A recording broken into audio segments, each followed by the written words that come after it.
votos la candidata del Frente Amplio, Demócratas, perdón, no es Demócratas porque ya habíamos estado recién con Demócratas, pero la candidata Janet Jara del oficialismo y la Democracia Cristiana presentó el día de ayer los lineamientos de su programa y queremos conversar con Osvaldo Rosales, que es integrante del equipo económico de la candidata, para ver cuáles son los lineamientos de este programa económico que dista bastante del programa económico que ella presentó para primarias. Osvaldo Rosales, muchísimas gracias por estar aquí con nosotros en el estudio CNN Chile, a quien presentábamos cuando fue conocido su nombre como el zar negociador de los tratados de libre comercio que se integra al comando. Bienvenido.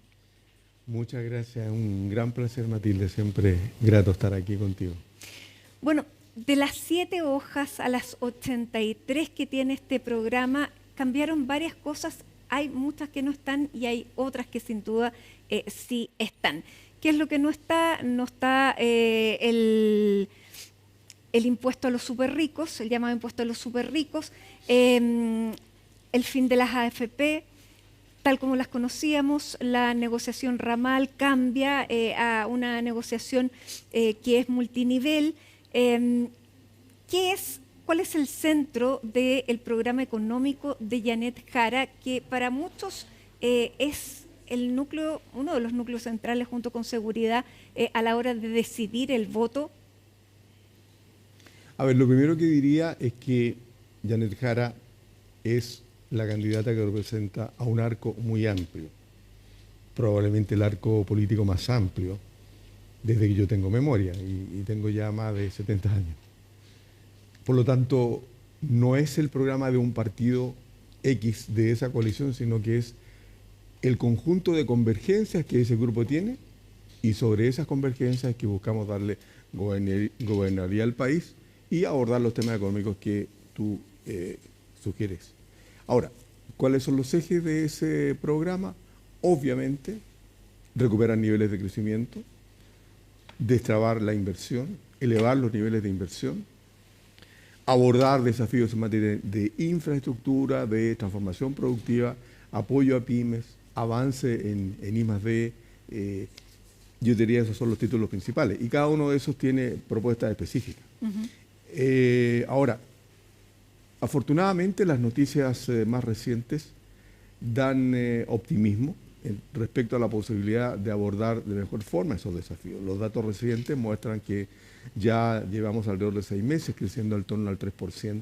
Recordemos que llevamos más de una década creciendo en torno a 2% o incluso algo menos.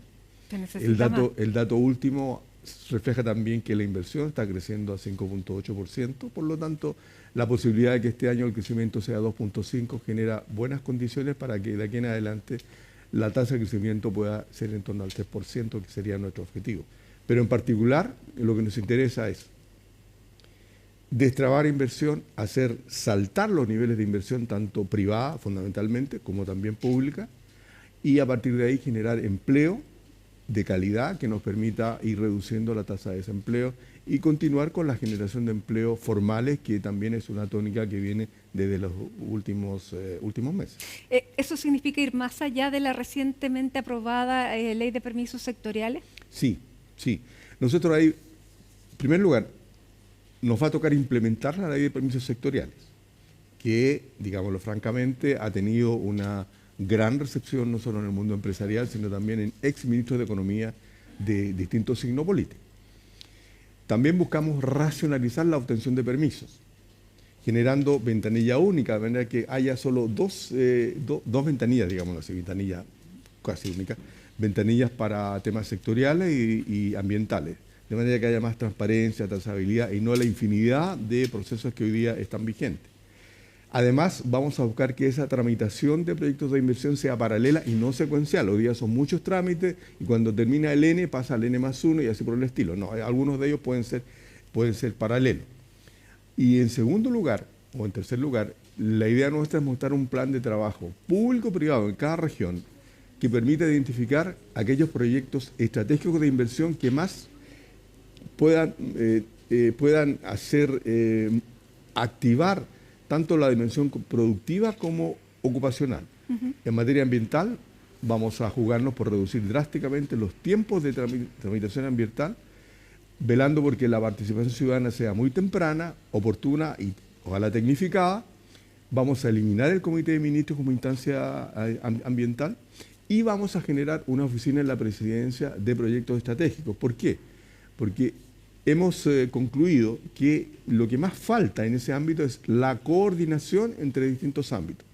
Hay, por ejemplo, equipos de seguimiento de inversión en 6 ministerios: minería, energía, obras públicas, vivienda, economía y trabajo.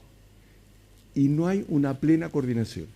Por lo tanto, si lográsemos coordinar aquello, yo creo que sería una gran palanca para que en conjunto con el sector privado pudiésemos detectar cuáles son esos proyectos y darle el vamos de la forma más rápida posible. ¿Hay una estimación de cuántos fueron los proyectos o cuánto se dejó de invertir por la permisología?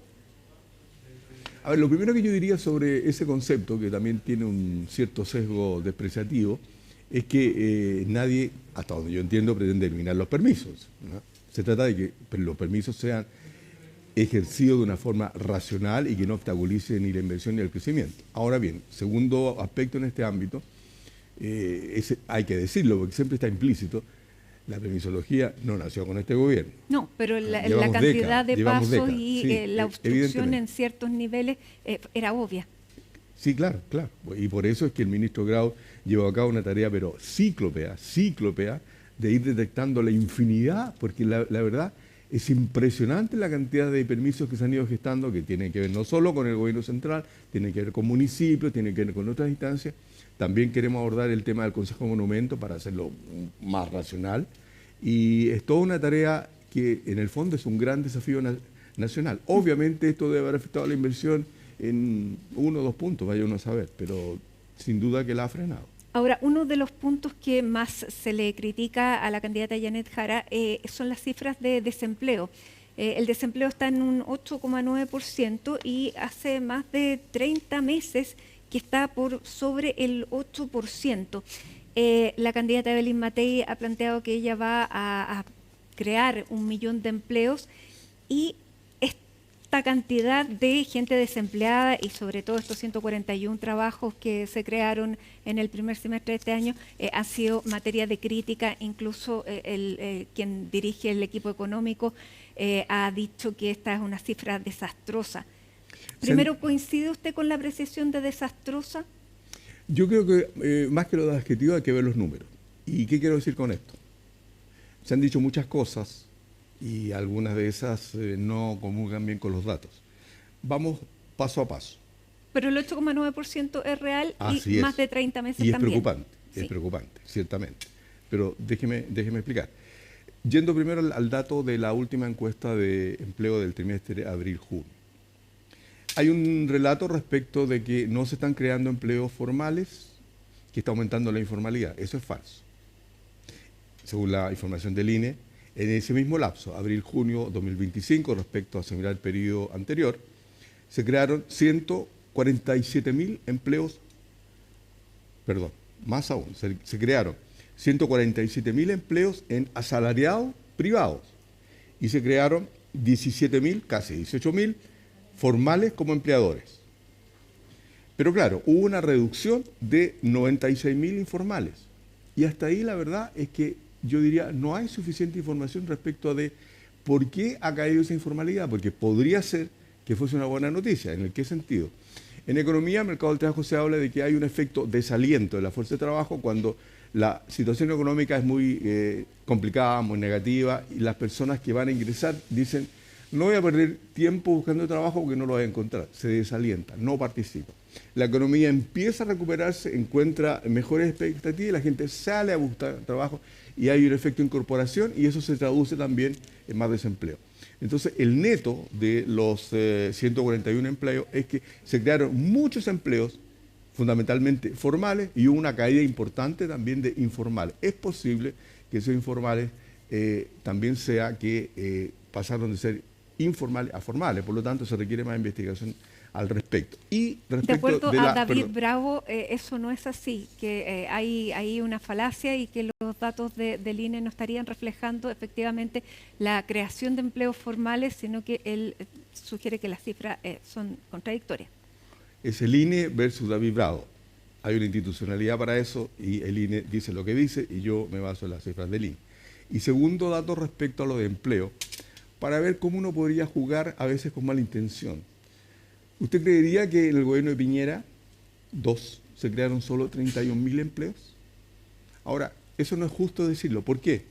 Porque cuando él parte, había 8.766.000 ocupados. Vino la pandemia y cayó la ocupación a 7.142.000. Y después hubo una recuperación de más de 1.600.000, más de 1.600.000 empleos y se terminó en 8.797.000. Con lo cual, el neto, desde que entró Sebastián Piñera hasta que salió, fueron 31.000 empleos. Si uno hace el mismo ejemplo de cuando entró Boris, al abril-junio, la última encuesta, se han creado 466.000 empleos.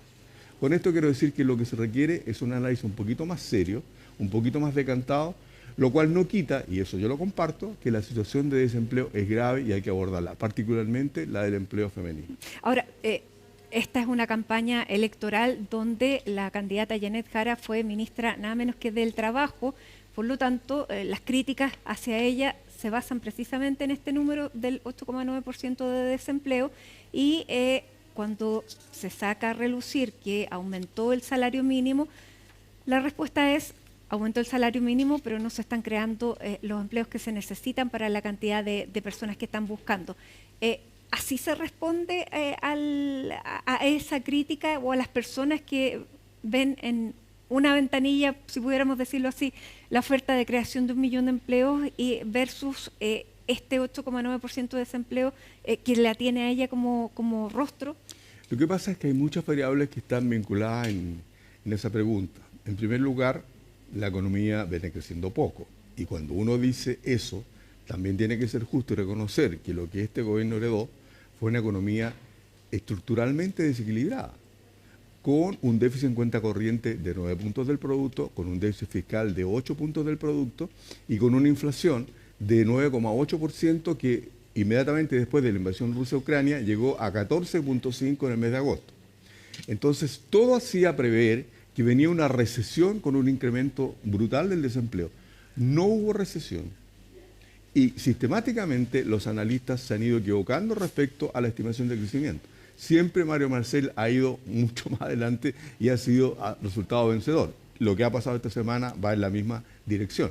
Por lo tanto, un crecimiento que no es recesión, es crecimiento, pero que es en torno a 2,5%, evidentemente no es impactante para generar una dinámica de empleo tan favorable. Segundo, tenemos un proceso también acentuado de mecanización o de impacto tecnológico que va reduciendo el empleo por unidad de producto. Entonces, son otras variables que hay que ir considerando, pero con esto no le quiero quitar ni el menor énfasis a que efectivamente hay un tema de desempleo sobre el cual hay que poner muchísima atención y ahí también hay una batería de efectos al respecto. ¿Y ustedes pueden comprometer una cifra de creación de empleo? Mire, eso es jugar con las cifras y yo no creo que sea tan así, porque, claro, yo le podría decir a quienes están con la candidatura de Evelyn Matei, ustedes crearon 81.000 empleos y ahora quieren crear no sé cuánto, 800.000. Magna tarea. Pero se está partiendo de otro piso. Evidentemente que se parte de otro piso, pero al final lo que importa es abordar los datos estructurales con los cuales sí hay una gran convergencia, en particular con esa candidatura. Tenemos un bajo crecimiento durante 12, 15 años, concuerdo plenamente con lo que Álvaro Brioni ha planteado al respecto. Tenemos productividad estancada y esos son los factores que tenemos que abordar y esos son los que van a generar una dinámica de empleo más impetuosa que la que venimos conociendo. Ya, cuando se habla de, en el programa de las primarias, se hablaba de el salario vital. Ahora se habla del ingreso vital. Pero se sigue fijando una cifra de 750.000 pesos al final del periodo. Y con esta preocupación que hay por el desempleo, surge más bien preocupación. ¿Cómo se llega a esa cifra y cómo se financia también esa cifra, que es otra de las críticas al programa, que no está claro el financiamiento que vaya a tener. Esa crítica es válida para todos los programas. Hay un sesgo, parece, extraordinariamente riguroso para examinar esta candidatura. Yo diría lo siguiente, mire, no hay que preocuparse, en primer lugar, vayamos despejando algunos equívocos. No se trata de que el gobierno por decreto dice a partir del día 1 el salario mínimo sube del actual monto a 750.000 pesos. No, este es un cambio gradual que debiera estar operando al 1 de enero del año 2030. ¿Ok? Segundo, esto va a surgir de un diálogo social tripartito. ¿Y cuál es el cambio entre la palabra salario e ingreso? A eso voy. Va a surgir de un diálogo social tripartito y por lo tanto generará un proyecto que irá al Congreso, porque nosotros, a diferencia de la candidatura de Kast, el Congreso sí nos importa. El Congreso sí nos importa. Ahora, ¿cómo se compone esa trayectoria para llegar a los 750.000? Incrementos en el salario mínimo, que tienen que ver, como hasta ahora, con lo que pase con la inflación, con lo que pase con la productividad, la evolución de la economía. Un subsidio a las empresas de menor tamaño, que hoy día está en operación, y la diferencia es una transferencia monetaria que hará el Estado a quienes perciben ese salario mínimo. Ahora, ya, y ahí cuando es uno hace donde los uno piensa, claro, ¿sí? si el Estado va a financiar esta parte del Así ingreso vital por cumplir una promesa de campaña, si está en condiciones. No es por cumplir una promesa de campaña, es por un compromiso con la justicia social. Yo quiero darle un par de cifras. Las mismas cifras del INE, son la encuesta que terminó en diciembre pasado, muestra que del total de ocupados, que son prácticamente 10 millones, hay 5 millones de ocupados que tienen ingresos inferiores a los 612.000 pesos. Y hay 7 millones de ocupados que perciben igual o menos que 1 millón de pesos. Entonces yo a usted lo que le hago la pregunta, a cada uno de los telespectadores, cuando uno incorpora arriendo o dividendo hipotecario, transporte, servicios básicos, alimentación, pago de deudas, ¿qué va quedando? Entonces no, es un compromiso con las mayorías, es un compromiso para que toda la familia chilena, ojalá, pueda llegar a fin de mes de modo digno y sin tener que acudir a la bicicleta de la tarjeta de crédito.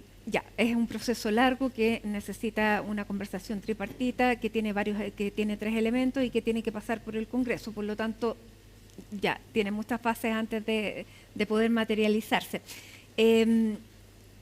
Vamos con otro de los temas que ha sido discutido, la negociación ramal. Ahora se está hablando de negociación multinivel que básicamente es lo mismo con otra palabra, pero y no compromete los salarios. ¿De qué se trata y bajo qué modelo se va a realizar? Porque también hay varios modelos de distintos países, pese a que haya gente que dice esto ya está en desuso. O sea, obviamente para el neoliberalismo no solo está en desuso eso, está en desuso la actividad sindical. Y todos los estudios académicos serios muestran que una acción sindical más fuerte está muy ligada a mejoría en la distribución del ingreso. Lo que ha acontecido particularmente en Estados Unidos y en Europa con la reducción de la presencia sindical es una concentración del ingreso en particular. Ahora bien, hay que separar niveles porque efectivamente hay que reconocer que la negociación colectiva que heredamos del plan laboral de José Piñera ha limitado de manera bastante drástica los espacios efectivos de negociación colectiva. Entonces, cuando hablamos de negociación colectiva no estamos hablando solo de salarios. A lo que esperaríamos es que en esa negociación multinivel, como tú mencionas, hay aspectos, por ejemplo, que sean universales, como los de salud y seguridad. Pero, obviamente, lo que es la dimensión específicamente salarial tiene que ver con la realidad de las empresas. Uno no puede pedirle a una pequeña y mediana empresa con 5, con 10 trabajadores, que tenga la capacidad de absorber un salario que lo paga una empresa de 200 trabajadores. Obviamente, nadie aspiraría a eso. Entonces, pero sí es posible por lo menos gestar un piso mínimo y cada empresa en particular tendrá que ver cómo se adecúa y ahí obviamente nadie está pretendiendo que haya un salario fijado universalmente, urbi et orbe, para toda la minería, por decir así, tomando a Codelco y tomando a los pirquineros, tomando a las empresas mineras de propiedad extranjera. Eso es absurdo. Ya, porque ese es un tema que al empresariado con el que se reunieron el día de ayer preocupaba bastante, pero me imagino que lo que tranquiliza es que no va a haber un alza en los impuestos, no va a haber este impuesto a los súper ricos, pero tampoco va a haber una rebaja de impuestos para las empresas. ¿Cómo fue recibida la candidata Janet Jara ayer en la CPC y cuáles fueron las principales tal vez aprehensiones que les manifestaron? Bueno, fue recibida con café y con galletas y con mucha amabilidad. Obviamente ellos hicieron un planteo con lo que ellos llaman los motores para reimpulsar el crecimiento. Y bueno, yo creo que para ellos fue relativamente sorpresivo enterarse que por lo menos los 15 temas que ellos priorizan,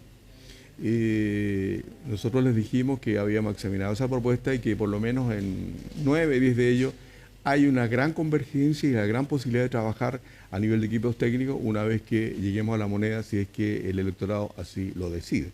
Ahora, ciertamente en materia tributaria tenemos diferencias, porque ellos plantean rebajar la tasa a las empresas, a las grandes empresas. Hay que recordar que las pymes tienen una tasa de 12.5 ya ahora.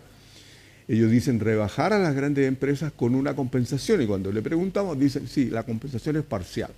Entonces, cuando dicen que es parcial, están diciendo que va a aumentar el déficit.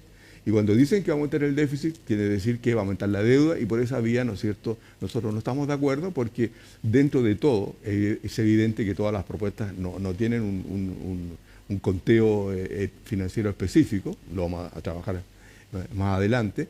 Lo que sí hay un compromiso en que en nuestro programa la responsabilidad fiscal va a ser fundamental, y si hay gastos permanentes tendrán que financiarse con reasignaciones o con algunos espacios que existan a través de la eliminación de algunas exenciones.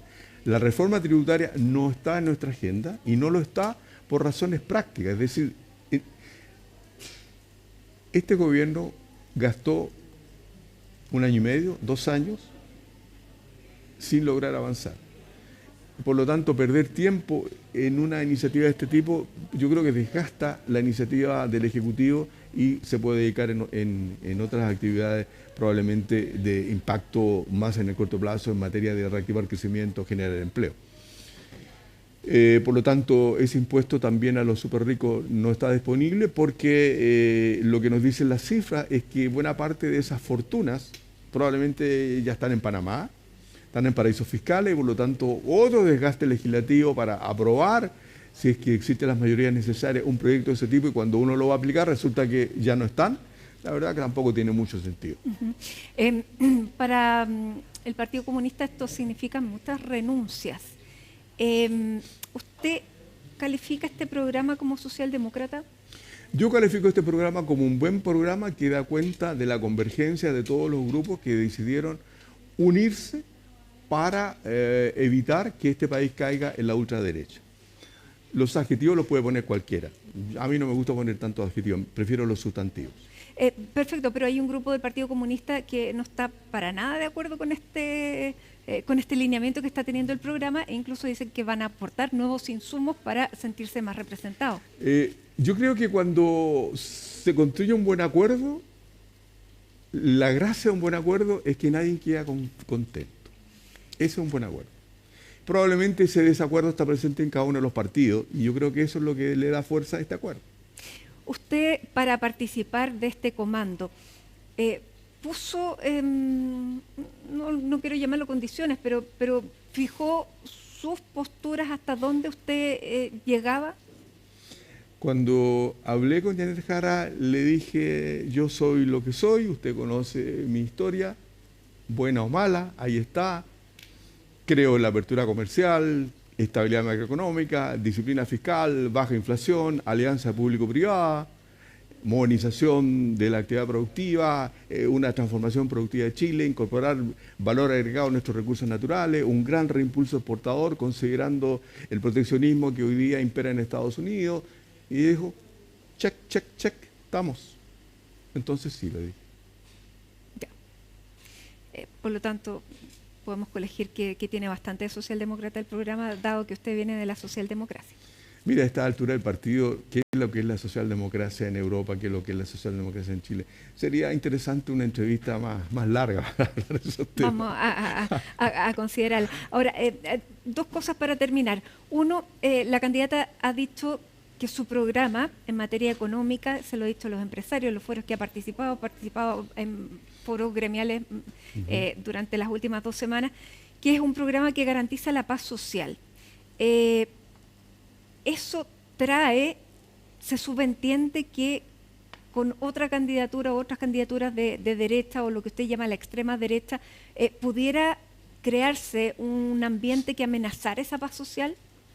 Mire, a ver, yo diría lo siguiente.